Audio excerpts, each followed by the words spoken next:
আমার দল আমার ব্যাপারে সিদ্ধান্ত জানিবে, সেটা আমি মাথা পেতে মেনে নিব।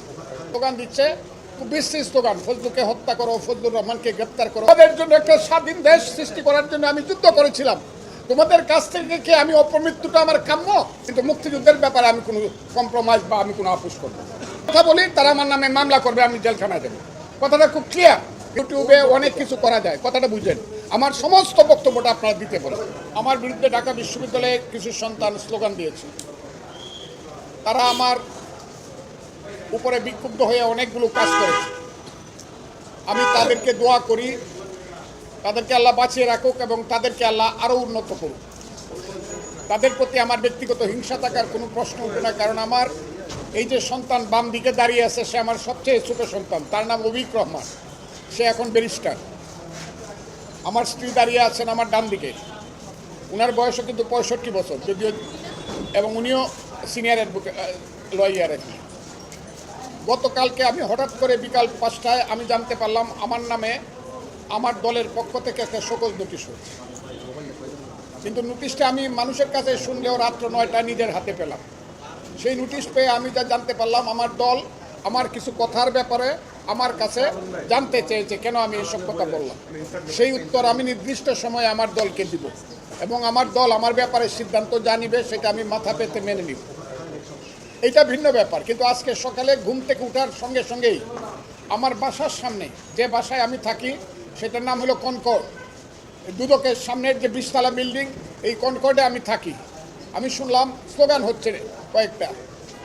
আমি দেখলাম উপর থেকে 7 থেকে 8 জন ছেলে মেয়ে স্লোগান দিচ্ছে, বিশ্রী স্লোগান, ফজলুকে হত্যা করো, ফজলুর রহমানকে গ্রেপ্তার করো। মূল প্রশ্নটা হলো, আমি একজন মানুষ হয়েছিলাম, আমি এই দেশে 61 বছর যাবৎ রাজনীতি করি, কাজে আমার এই দেশে নিশ্চিন্তে নির্বিঘ্নে বাঁচার অধিকার আছে।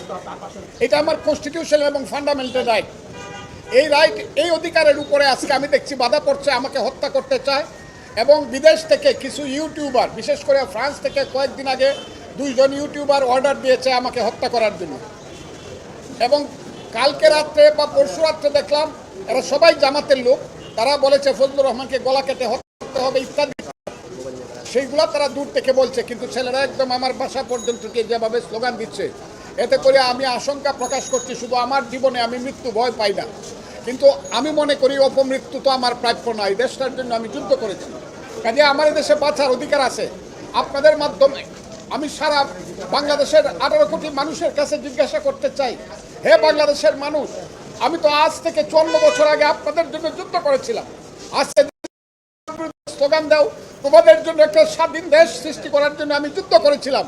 তোমাদের কাছ থেকে কি আমি অপমৃত্যুটা আমার কাম্য?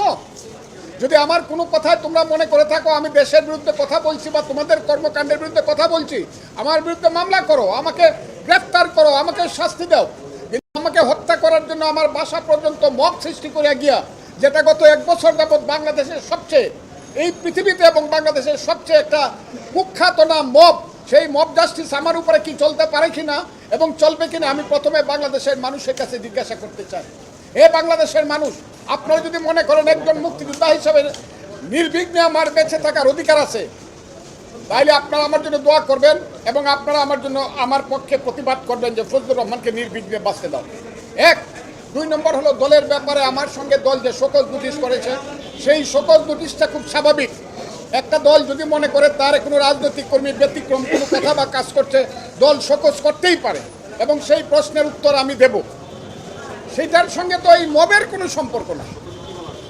কাজে আমি আপনাদের সব কিছু মিলিয়ে আপনাদের মাধ্যমে আমি দেশের মানুষ, আমি আইন শৃঙ্খলা রক্ষাকারী বাহিনী, নিরাপত্তা বাহিনী, সবার কাছে আমি আহ্বান করতেছি, আপনারা আমার ফান্ডামেন্টাল রাইট, মৌলিক অধিকার এবং আমার সন্তানদের বেঁচে থাকার অধিকার, আমার স্ত্রীর বেঁচে থাকার অধিকার আপনারা দয়া করে নিশ্চিত করুন।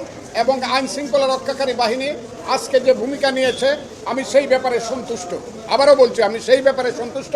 আমার বাসা থেকে ফোন করার সঙ্গে সঙ্গে 10 মিনিটের মধ্যে তারা এসে অন্তত আমাকে রক্ষা করার চেষ্টা করেছে, এখনও করছে। আর এখন 5 ঘন্টা যাবত এখন এই মব আমার সামনে, সেইটা সংখ্যায় যতই হোক, বিশ্রী স্লোগান দিয়ে মব বসে রয়েছে। আমি এই কথা বাসার সামনে বসে রয়েছে, আপনারা এই কথাটাও জেনে রাখুন। আপনাদের মাধ্যমে আমি এই কথাটাই আজকে বলতে আসছি, আমার জীবনের নিরাপত্তা সাংবিধানিকভাবে আমার আছে। আর আমি সবচেয়ে বিশ্বাস করি আমার সৃষ্টিকর্তা আমাকে রক্ষা করবে, কিন্তু সাংবিধানিকভাবে ফির দুনিয়াগতভাবে এই দেশের আইন শৃঙ্খলা রক্ষাকারী বাহিনীর দায়িত্ব আছে আমাকে জীবন রক্ষার নিরাপত্তা দেওয়া। এই কথাটা বলার জন্য আমি আপনাদের সঙ্গে, আমি মুক্তিযুদ্ধের পক্ষের মানুষ এবং জামাত ৭১ মুক্তিযুদ্ধের বিপক্ষে ছিল। ৫ই আগস্ট ঘটার পরে আমি খুব সুস্পষ্টভাবে বলেছি, জামাত যদি সঠিক পথে চলে, ৫৪ বছর আগের কথা বাদ দিয়ে যদি তারা বাংলাদেশের মানুষের কাছে যদি বলে যে আমাদের পূর্বপুরুষরা যা করে গেছে সেগুলো আমরা সব ভুলে গেছি, আমরা নতুনভাবে আমরা রাজনীতি করব, এমন তারা যদি শরিয়া রাজনীতি করে তাতেও আমার সেলিউট, কিন্তু ভোট পেয়ে তাদেরকে ক্ষমতা দখল করতে হবে। এই কথাটা আমি বারবার, কিন্তু যেদিন আমি দেখলাম জামাত বলেছে যে যারা অস্ত্র হাতে যুদ্ধ করেছিলাম মুক্তিযোদ্ধা, পত্রিকায় লেখা তাদের শিবির বলেছে এবং তারা সমর্থন করেছে, তারা মাপ চাও। এবং যেদিন জামাত বলেছে যে ৭১ সনের মুক্তিযুদ্ধ ছিল ভাইয়ে ভাইয়ে গণ্ডগোল এবং এইটা একটা চক্রান্তকারী দেশ এই গণ্ডগোলটা লাগাইছে, সেই দিন থেকে আমি মুক্তিযোদ্ধা হিসাবে আমার পবিত্র দায়িত্ব মনে করছি জামাতের এই মুক্তিযুদ্ধ বিরোধী কথার বিরুদ্ধে নীতিকে অবস্থানে নেওয়া। এবং সেই অবস্থানে থেকে আমি কথা বলছি, সেই অবস্থানে থেকে কথা বলে জামাত যদি আমার কথার উত্তর দিতে পারে, আমি তাদেরকে বারবার চ্যালেঞ্জ করছি, আসেন। আমি তো আমিরকেও চ্যালেঞ্জ করছি, আসেন আপনারা বসি, আপনারা কোন মুক্তিযুদ্ধের ব্যাপারে কি বলতে চান। আমি এই ব্যাপারে কোনো কম্প্রোমাইজ করব না, মুক্তিযুদ্ধের ব্যাপারে আমি কোনো কম্প্রোমাইজ করব না। আমি যেভাবে বুঝি সেইভাবে কথা বলবো। যদি কোনো অন্যায় কথা বলি তারা আমার নামে মামলা করবে, আমি জেলখানায় দেবো, কথাটা খুব ক্লিয়ার। কিন্তু মুক্তিযুদ্ধের ব্যাপারে আমি কোনো কম্প্রোমাইজ বা আমি কোনো আপোষ করব না। যদি কেউ প্রমাণ দিতে পারেন তারা কালো শক্তি, তাইলে আমি, যদি তারা আমার সামনে আসে, আমি বলবো yes I do agree with you এবং আই